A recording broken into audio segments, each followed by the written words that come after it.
নমস্কাৰ বন্ধুসকল, আজি শাওণ মাহৰ শেষৰটো সোমবাৰ। আজি দোকান দিলোঁ, ভালেই হ'ল। আজি বহুত ভাল হৈছে। আজি শাওণ মাহৰ শেষৰটো সোমবাৰ কাৰণে যাত্ৰী বহুত সমাগম হৈছে মন্দিৰত। বিক্ৰী পাত্ৰও ভাল হৈছে। মোৰ লগৰ দোকানীবিলাকৰো ভাল হোৱা বুলি গম পাইছোঁ। মই সুধিছোঁ, আপোনালোকক দেখুৱাই আছোঁ। আজি ভালে লাগিছে, ভালে হৈছে। বহুত মানুহ, অজস্ৰ মানুহ হৈছে মন্দিৰত শাওণৰ শেষৰটো সোমবাৰ হিচাপে। বহুত ভাল লাগিছে আজি। মই লগৰ দোকানীজনক সুধি আছোঁ, আপোনালোকে চাই থাকক। এইখন দোকান, এখেত দোকানীজন, এখেত এইখন আজি বাহিৰত ওলাই থৈ দিছে।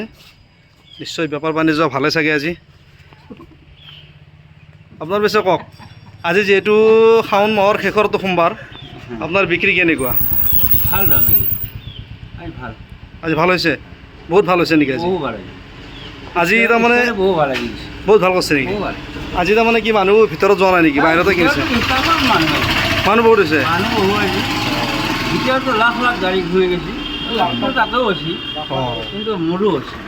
আজি ভালে হৈছে। হয় নেকি? ঠিকে আছে, ভাল লাগিল বাৰু।